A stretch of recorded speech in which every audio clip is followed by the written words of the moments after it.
What's up, you guys? It's your girl Timothy Shania, and I am back with another video. This video is very different from any of the videos that I've made thus far. If you're new to my channel and you like what you see, please hit the subscribe button. I'm almost to 1,000 subscribers, so if you could do your girl a favor and hit the subscribe button, that would be amazing. So if you can tell by today's video, or the title of the video, I'm going to be talking about how my disobedience to God costed me everything and almost my life, okay? I had to pray before I came on here because I'm kind of nervous because I'm about to let y'all in my business, and you know, I'm about to be vulnerable, and that's kind of scary because, you know, it gives room for people to judge or say whatever, but that's fine. I'm making this video to help somebody, encourage somebody, using this video as a warning, and so, you know, I pray that this can help somebody that might be going through the same thing or needed a sign or an answer. This video is not to bash anybody. I'm just telling my truth. I'm just telling my story in hopes that it will encourage somebody. For a very, very, very long time, I've always wanted to do YouTube, and I never knew what type of content I wanted to make. But I remember praying 2 or 3 years ago, asking God, I want to influence people. I want to be able to motivate people. I want people to come to my channel and to be able to relate, and just be able to relate and breathe the breath of fresh air when they come to my channel, because I'm normal. I'm just like you, and you know, I'm going through the same thing, you know. And so it wasn't until I went through a traumatic experience last year that caused me to actually have something that I could use to be able to influence people. Because actually growing up, I wouldn't say I had a silver spoon, but I'm the only girl from both my parents. I was very spoiled growing up, never had an issue, never had a struggle, never none of that, never had any traumatic things happen to me until last year. So I didn't really go through anything, so I didn't have anything for people to really relate to. So even though I went through everything that I went through, and it was very traumatic for me and it was very hard, I'm grateful that I went through it, because I get to sit down, talk about it, and hopefully inspire and help other people that might be going through the same thing. So yeah, enough rambling. Let's get into the video. Y'all, I'm so nervous. I can't lie. I am so nervous. Okay. So we're going to start all the way back. Y'all, I'm nervous. Hold on. Okay, we're going to start all the way back to junior high. Yeah. Junior high. It's cool. I met the only person in my whole entire life I've ever been in love with, and I've ever had a crush on. I met him in junior high. Him and my brother played for the same AUU team, and from that moment I saw that man for the first time. That's my man. I'm gonna have his kids and I'm gonna marry him one day. This is in 6th, 7th grade, okay? So years go on, you know, we never talked, we never did anything, and my senior year of high school we started communicating. He hit me up, we started communicating. I'm like, green light, yes, you know, this has been my crush for so long, yay, I'm excited, you know, like any girl would be, right? So fast forward, we were never in a relationship or anything like that. We just went on, we would link up. You know what type of link up I'm talking about? Yeah, we would just do that every time we link up, and this would go on for years, okay? This would go on from 2014 to 2018, okay? So fast forward, I moved to Houston, Texas, and he moves to Houston, Texas. So we kept on going from where we were going. We kept doing the same thing. We never had no issue. I never tried to be in a relationship. We never tried to be in a relationship. We was cool with just hooking up. Red flag number 1. Don't be like me. Don't just hook up with people. Now that I'm 28 years old now, I see the dangers and all of that. But back then, just my crush. He fine. And, you know, I'm not tripping. We're not in a relationship. I'm doing my thing. He doing his thing. We hooking up. Da, da, da, da, da. I'm cool with that. You know, young me, right? Don't do that. So one particular day, he hit me up or whatever, and he was like, hey, meet me here, da da da, you know, we finna hook up, you know. And so as I'm getting ready, you know, preparing myself, getting ready, looking cute, whatever, to go over there and see him, I literally hear the Holy Spirit say, don't go over there. And so it kind of shocked me, and I'm like, huh? And the Holy Spirit say, don't go over there. And I'm like, okay, that's weird. Like, what? I'm not even like looking at it as the Holy Spirit. I don't know what I was looking at. I don't know how my journey in God, and you know, my faith journey, it's been up and down, very lukewarm, very lukewarm. One day I'm in it, one day I'm not. So back then it was just like, I don't even know what this is, like, but what's going on? And I'm like, why not? And I just hear, don't go over there. And I'm like, what? What's the worst that can happen? Yeah.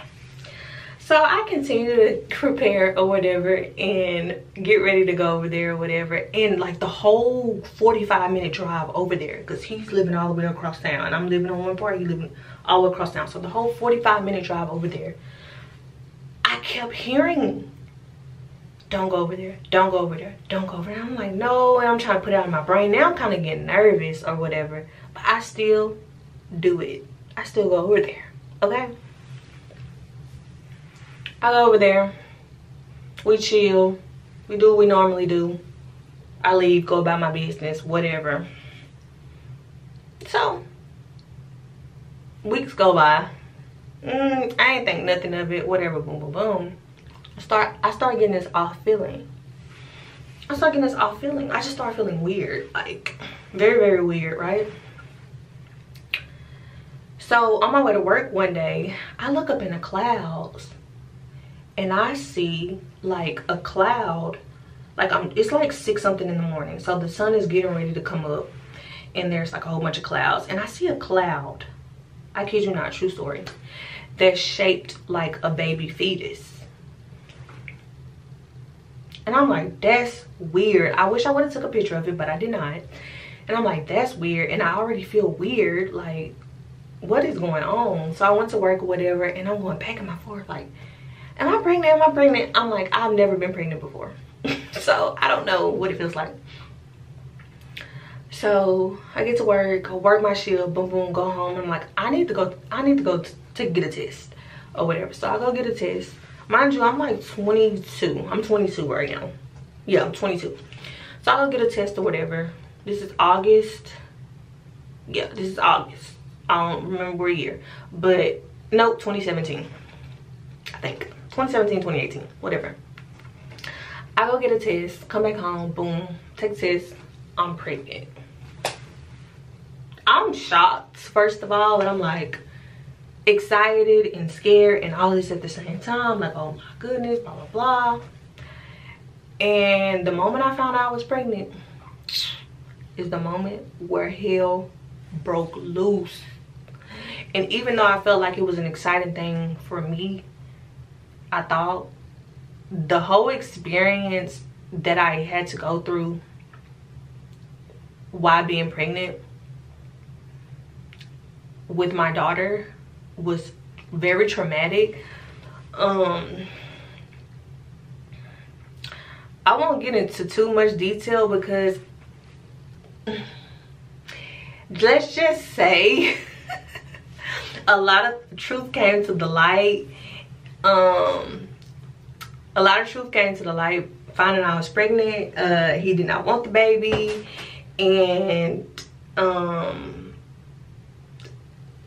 he had another situation going on I didn't know about. Yeah, so we just gonna leave it at that. We're not gonna go too much into detail about that, but let's just know I had to go through the whole entire pregnancy by myself, and I even had to give birth by myself. So the pregnancy was very hard for me. I cried every single day because I'm like, this is hard, like this is hard, and like I didn't want to you know, get rid of my kid, or whatever. So I just have to deal with the consequences of my actions. God told me don't go over there. I went over there. It is what it is. But one thing about it, that situation is, I continue to pray and I continue to ask God, because I felt like, okay, I had the baby and he's still not here as much as he should be, or doing what he's supposed to do, like whatever. But you know, it's like here and there, blah blah blah. So I kept praying and asked God, please God, turn him around, like help, just, you know, help him to be a better father, this, that, and the third. My prayers work, baby, because one thing I can say about this whole situation, that man is an amazing father. When I say we were young, and you know, I don't hold him to account of everything that he did to me back then. I'm past that. We moved on from that. When I say this man is an amazing father, amazing. Do you hear me? Amazing. Like him and my daughter, like she with him right now. Like awesome father. I could not have asked for a better father. Like it started off rocky, but he cleaned it up real fast, and you know, he did what he's supposed to do, and they're like, I love it. So I'm so grateful to God for that, because I ain't know, I thought I was like going to follow this same generational curse of being a single mom. Well, I am a single mom technically, but we'll get to that. Being a single mom and not having my daughter's dad in her life, like same thing with my great grandma, same thing with my grandma, same thing with my mom. Like, you know, we didn't have that. So I'm like, I just did not want that for my kid. And that was what God was trying to warn me of, like all of that drama that went on during my pregnancy. He tried to prevent that from happening to me, but I was disobedient and I didn't listen. That's number one, okay? But he turned it around, and now best dad ever. Best dad ever. Couldn't ask for a better baby daddy, okay? In that aspect. So let's fast forward to my daughter's 3. Okay, so let's fast forward 3 years old. So mind you, from her having a baby or whatever and this and that, we started to just like be really good co-parents or whatever. Continue our relationship how it was before I got pregnant, and you know, just co-parent, and that's it. We never talked about being in a relationship or nothing like that. Never, okay? Never. But I started getting older, so I started to be like, this is not what I want. Like, I always looked at myself as being a wife. Like, I knew I was going to be a wife one day. I still believe I'm going to be a wife one day. I knew I was worthy of having somebody in my life and having a good man to lead me and guide me. I knew that, and I wanted that. But I could not get rid of this man. Like, and me not knowing then, it was a soul tie. So, and that's why it was so hard. I would try on different occasions to like cut this thing off, but it's just like I could not cut it off. I couldn't. Like, it's just like we craved each other, you know. Like, when I say one thing about it, do not confuse lust and love, because I thought I was in love or something. I don't know why I would think that, but it was actually lust. Like, our sexual chemistry, out of this world, you know what I'm saying? Still to today, even though that ain't going down, but we still have a chemistry towards each other. And so we could not, like, I couldn't stay off of him, you know what I'm saying? I'm like ignorant, like, oh, this is my baby daddy anyway, so it is what it is. So, but there came a point in my life where I'm like, I don't want to do this no more. Like, I want to wait. I want to build my relationship with Christ. I want to stop doing this, you know what I'm saying, and just, you know, give my life to God wholeheartedly. Like, that's what I wanted to do. So I remember going on a fast, a 3-day fast. I drank nothing but water, and I was praying for deliverance from the soul tie that I had with him, because I had been trying so hard to break it. Like, I would go like a week or maybe 2 weeks or like a month without doing anything with him, and then boom, we'll be back to the same old. And I just didn't want to do that anymore. So I went on a fast, and I was praying to God, and I was asking God, please God, break this soul tie. I don't want this anymore. Like, I don't want this to be that anymore. Like, I want to live right. I want to do right by you. I know this is not pleasing to you. Blase, blase, blase, blase. Like, drinking nothing but water, praying, da da da. So I started the fast on Friday. And so I fasted Friday, Saturday, and Sunday. So that Sunday, I went to church.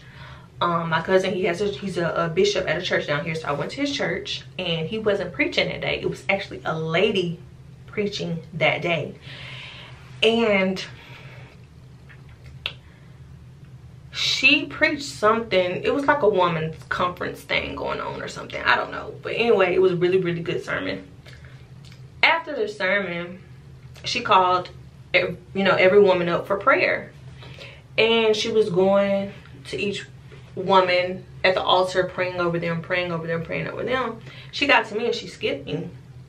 And she went to the next person. And I'm in my head like, God, why she skipped me? You know what I'm saying? And once she prayed for everybody, she let them all leave. Why am I getting emotional? She let them all leave off the altar. She came back to me. She came back to me. She put her hand on me and she said, that soul tie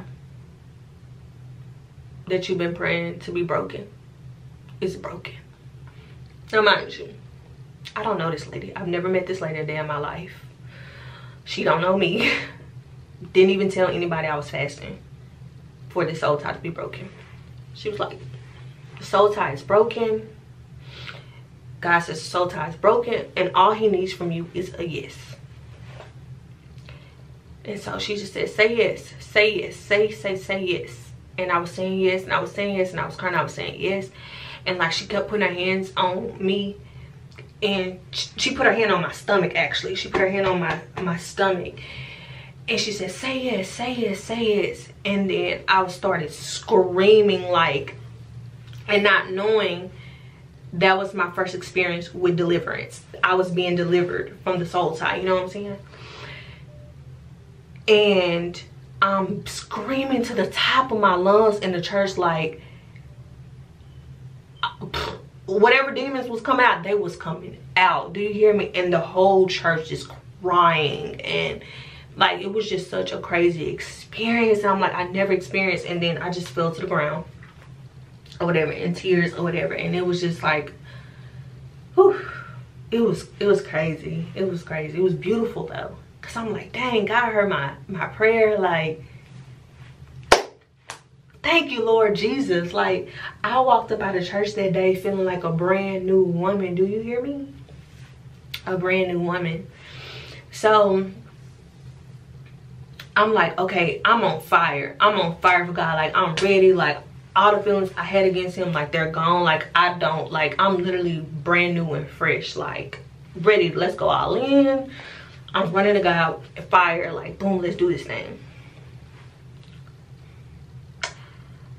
God heard my prayer.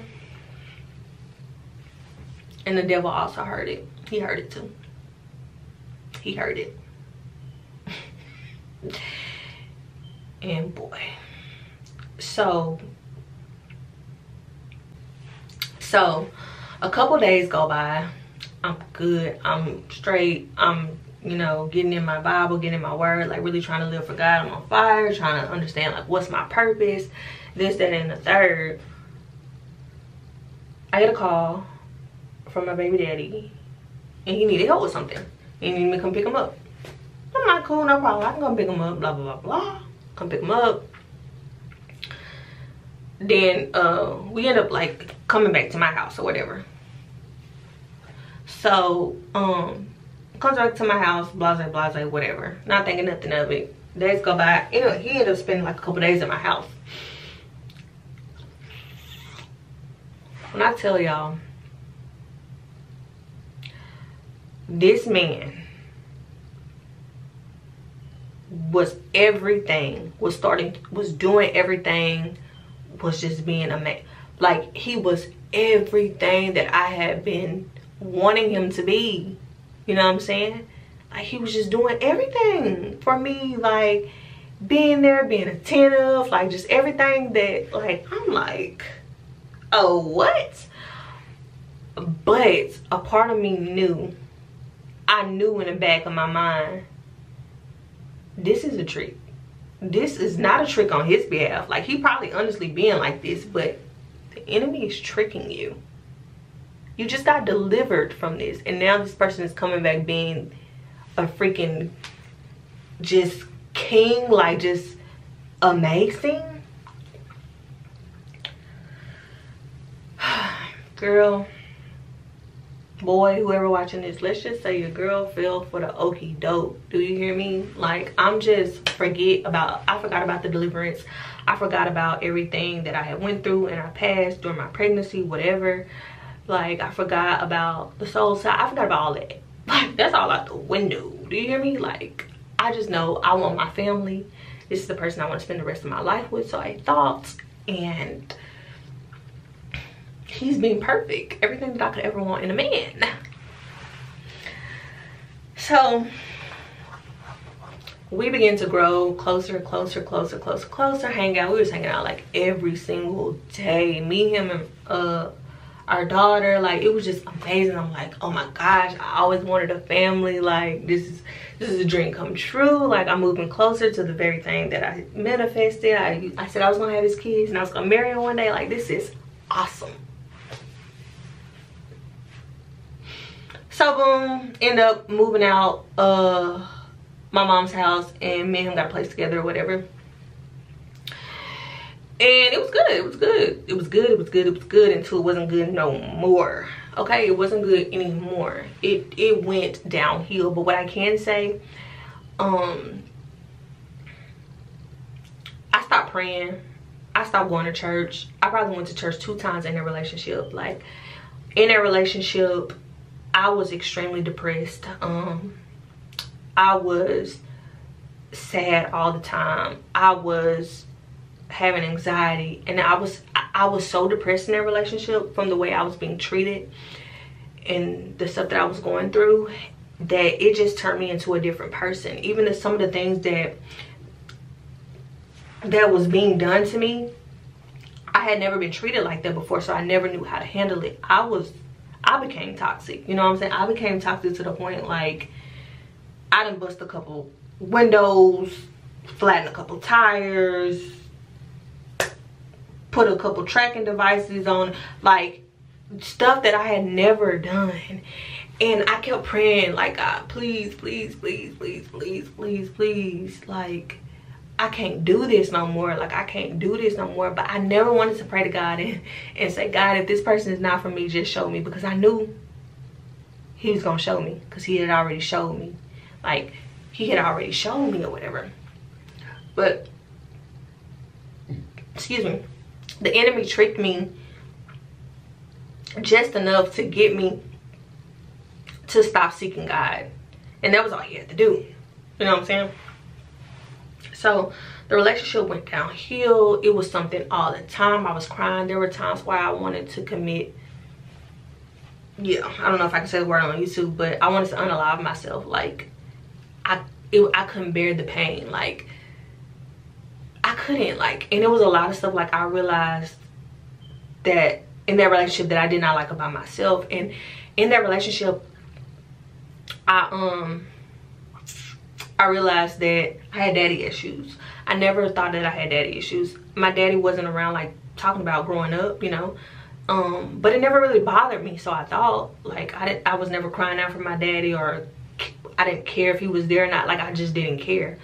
So I didn't think that I had any childhood trauma and had daddy issues. But when I got in a relationship, and after it ended, God, you know, he showed me, like, girl, you need to go back and deal with this trauma.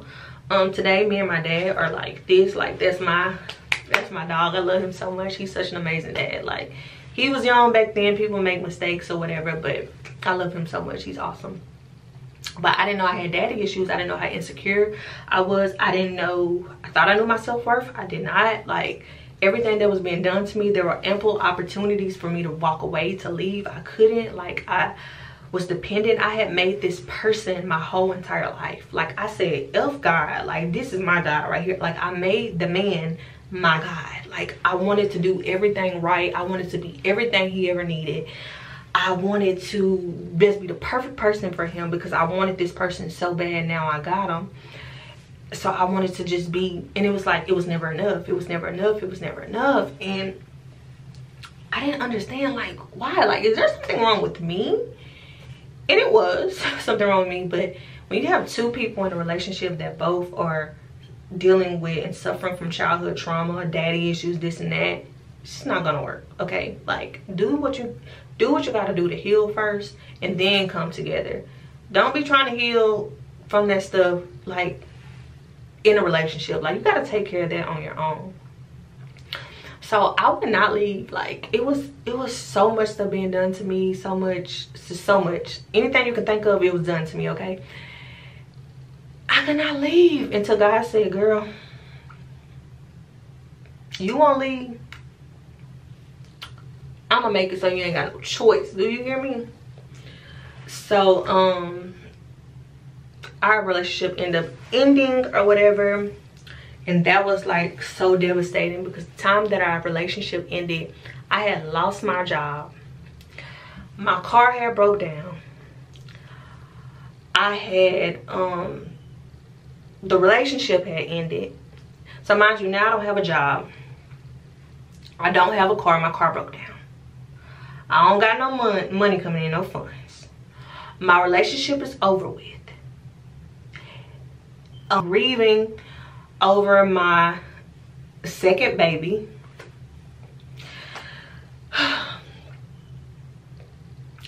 I'm literally in my Job season. Like, so now I'm trying to stay afloat because I'm like, dang, all of this stuff is happening to me at once. You know what I'm saying? Lost the home, had to move out of the home that we had just got to get. Like, it was a lot. And God also told me, don't sign that lease, don't sign that lease, don't sign that lease. And I signed that lease anyway. So that was the thing. So I'm dealing with all of this, and I could not blame anybody. Not him, not God, nobody, not even the devil. I could not blame anybody but myself.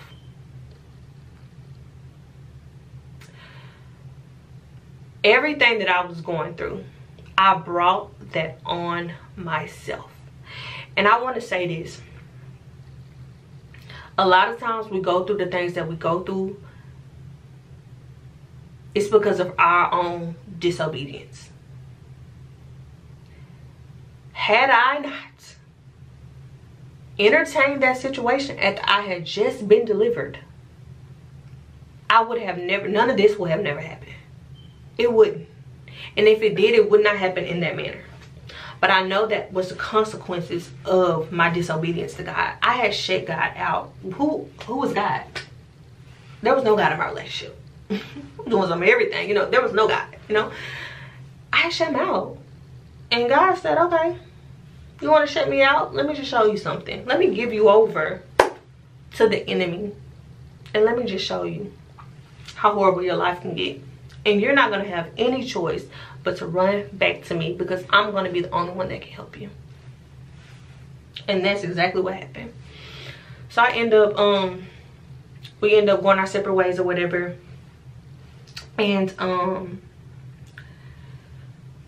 had to use this whole 2020, end of 2023, 2024 to heal. Like, it was hard. I was crying, I was stressed, hair falling out. Like, look at my hair, y'all. It's just now starting to grow back.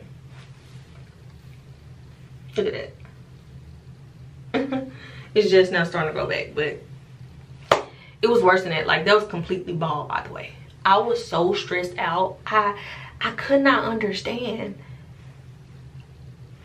How could I put myself in this situation? How could I let the enemy trick me like that? And that's what he does. He tricks you, especially when you're like new and you're fresh in your walk with Christ. He tricks you. He tricks you. He comes in disguise. People might look at the enemy as some red, fiery, scary type of being or whatever. No. He comes in disguise, like the sweetest little, you know, the devil was once an angel. So he comes in this disguise, and it tricks you to thinking that, oh, this is perfect, this is everything that I pray for, and it's not. You know what I'm saying? And there's no ill will against my child's father. Like, I still love him to death. I love him with every part of my being. And I know y'all probably be like, how? Because he's human, he's a person. I've loved him for so long. But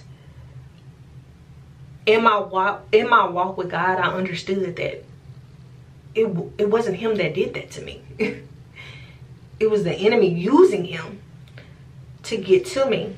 It was the enemy using him to stop me from fulfilling the purpose that God had for me. Because the enemy knew if he could get me, he's going to use his old way, your old sin, the old things that made you weak, the old people that, you know, that you love so much. He's going to use those people. He's going to use those things. He's going to use those addictions to bind you up, get you so low, get you so down and depressed that you feel like there's no hope for anything. He's going to use those people to hurt you. And through my journey of healing from that situation, God revealed to me, like, it wasn't my baby daddy. You know what I'm saying? It was him being used. That was how the enemy tricked me. You know what I'm saying? Like, he wanted him to break me. He wanted him to kill me. Not physically, but spiritually, emotionally, whatever. To the point where I'm so low and broken, I just want to take myself out. I don't even want to be here anymore. And guess what? The purpose that God, if I would have done that, the purpose that God had put in me, it would have not been fulfilled. And that's all the enemy wanted to do. He didn't want me to bring more people to Christ. He didn't want me to get my life together. He didn't want me to share the gospel. He didn't want me to live through that situation. Like, it's so much, y'all. Like, it's so much that was happening in my relationship. Anybody that didn't have a calling on their life, didn't know God just even a little bit, or if, you know, whatever the case, they would have never made it through. They would not be here today. And it wasn't until I got there in that dark place, in that sad place, in that hurt place in my life, that I understood what people who unalive themselves or commit whatever, you know what I'm talking about, I understood how they feel. I understood in that moment, because it was finna be over for me. It was finna be over. Because I couldn't do it anymore. But God, he came in, he swept me up. He said, if you won't leave this relationship, I'm gonna make it so you have no choice. And he literally made it so I had no choice. Like, we broke up, whatever, or whatever, and you know, that was that. Like, but as I healed from that situation, and it was hard adjusting to being a single mom again, adjusting to being by myself and doing everything by myself and healing from a broken heart. And he ain't over here dealing from a broken heart. He doing his own thing with the best next thing popping, whatever. He doing his own thing. He could care less. And like, I'm the only one over here suffering and just going through it and trying to pick up the pieces. And I just kept like apologizing to God, like, I'm sorry, like, you know, you tried to warn me, you tried to warn me, and I didn't listen. Like, there were signs, there were red flags before we even got into a relationship. Like, so it was like a whole bunch of red flags, but I ignored them because I wanted to give this person the benefit of the doubt. Like, you know, everybody has flaws. Like, I have flaws, you know. But I just overlooked them. And I can tell you one thing about me now. Excuse me. You can't pay me to overlook a red flag. As soon as I see one red flag in a man, nope. Can't talk to you. Cannot do it. Won't do it. But I cried like for a whole year. The healing process is horrible, okay? And then healing at 27 years old at the time, I'm 28 now, but 27 years old at the time, going through your first heartbreak, can't eat, can't sleep, can't nothing, like can't function, like don't know where you went wrong, but you do know where you went wrong. Like it was a lot. It took a lot of prayer. It took a lot of perseverance. It took a lot. And even though we ended our relationship, I still engaged for months and months and months after that, after we had broke up. So it's like, girl, you don't want to heal. And then God started giving me dreams and starts scaring the crap out of me. And I remember one day, my cousin, her church, a sermon popped up at her church on my Facebook timeline. I was on my way from my hometown coming back home, and a prophet was there or whatever, and he preached a sermon, and the title of the sermon was, "If you go back, you will die." I knew it was for me at that point. If you go back, you will die. And he started to talk about, if you go back to the relationship, da da da, like God already delivered you, God already brought you out. You still like, if you're still like putting it in his face and being disobedient, you're gonna die in that sin. Like God already brought you out. Why are you continuing to do that to yourself? And since that day, the girl was like, I can't do it no more. I'm not gonna lose my life over this. Like, I ain't. But I know this probably be all over the place, y'all. This is like my first real testimony story time. So excuse me if it's all over the place. But I learned a lot. God had showed me a lot. God showed me a lot of stuff that was in me that was absolutely disgusting that needed to come out of me. Like, and God delivered me once again from the soul tie. He delivered me right in my room. I didn't need a prophet. I didn't need a pastor. I prayed a deliverance prayer over my life, and I began to projectile throw up and scream to the top of my lungs and call on the name of Jesus. And like, I really went through a self-deliverance in my room. And that day, in that moment, I was completely healed. I didn't care about who he was with. I didn't care about what he had going on. I didn't care about the past no more. I just wanted to move forward and be the woman that God ordained me to be. I didn't want to hold no grudge against him. I never got an apology. It don't even matter. Like, I'm moving on my life. I know this is not what God had for me. I know I delayed a lot of things because of my disobedience. It costed me a lot. I'm still trying to recuperate from all the things that I lost because of my disobedience. Like, I'm still, you know, trying to come back and still patiently waiting and for God to restore the things that I had lost. And it makes my love for God even greater because it's like, I disobeyed you. Like, I neglected you. I said, God, who, you know, in a relationship, I made this person my idol. I made this person my God. I put God on the back burner, like whatever. I did all that to God, and his grace is so sufficient still that he brought me out of that situation, healed me from that situation, and turned that situation around for my good. Babe, I don't know what type of God y'all serve, but I serve a good one. Do you hear me? A good one, an amazing one, a great one, an awesome one. Even in your wrongdoing, even in your disobedience, his love for us is so unconditional that he will still turn it around for our good. Like, what? And I'm just so grateful for that experience, for that situation, for those things that happened to me, for everything, because I would have never been here today. Like I said, be careful what you ask for. I told God a couple years, like a year or so before this situation happened, I wanted to influence people. I wanted to influence people in a positive way. I wanted to have something that somebody could relate to. I didn't know that I was gonna go through this and this was gonna be the thing. But if I can inspire somebody today, when God shows you who somebody is, when somebody shows you who they are, believe them. Go to God. Ask him for his advice. Pray that prayer. God, if this person is not for me, then remove them from my life. Like,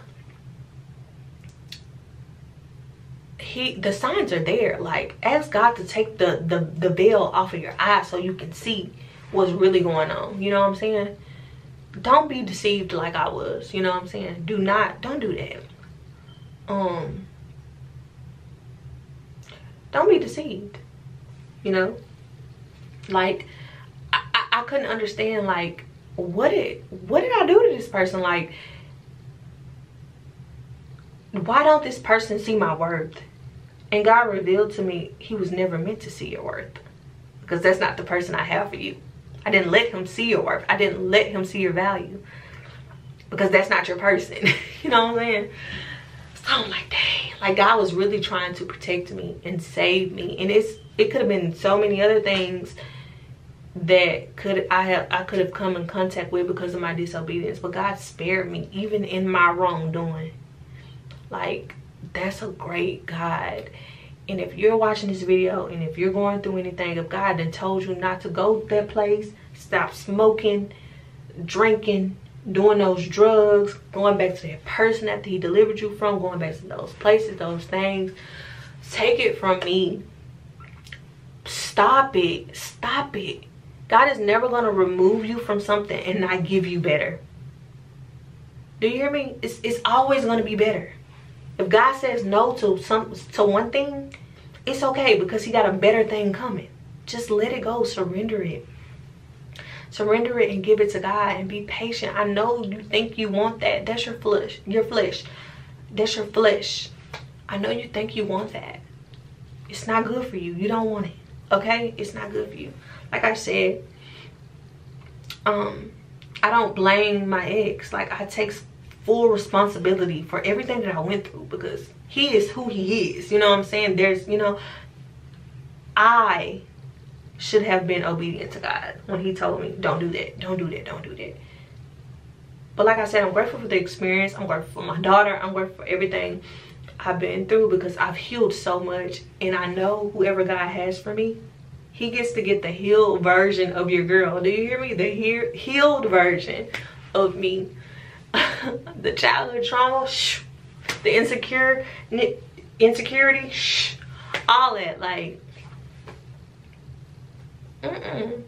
But yeah, like I said, I love my child's father, best dad ever. Never stopped being an amazing dad. He never stopped that. Like, amazing. Like, we're good, we're cool, life goes on, life moves on. I wish him nothing but the best in his life, and I pray for him all the time. And yeah, like, I love him to death.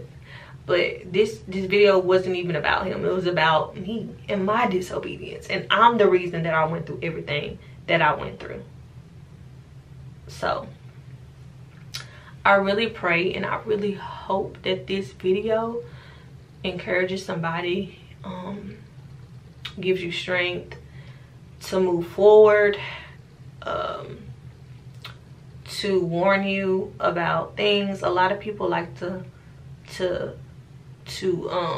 talk about the goodness of God, but there's also consequences for your disobedience, and God will give you over to the enemy. You said you think you want that thing so bad, he gonna give you right on over to it. You're gonna get it, you're gonna realize this is not at all what I thought it would be. Okay, so I pray that this helps somebody, and I love you guys, and I will see you guys next time.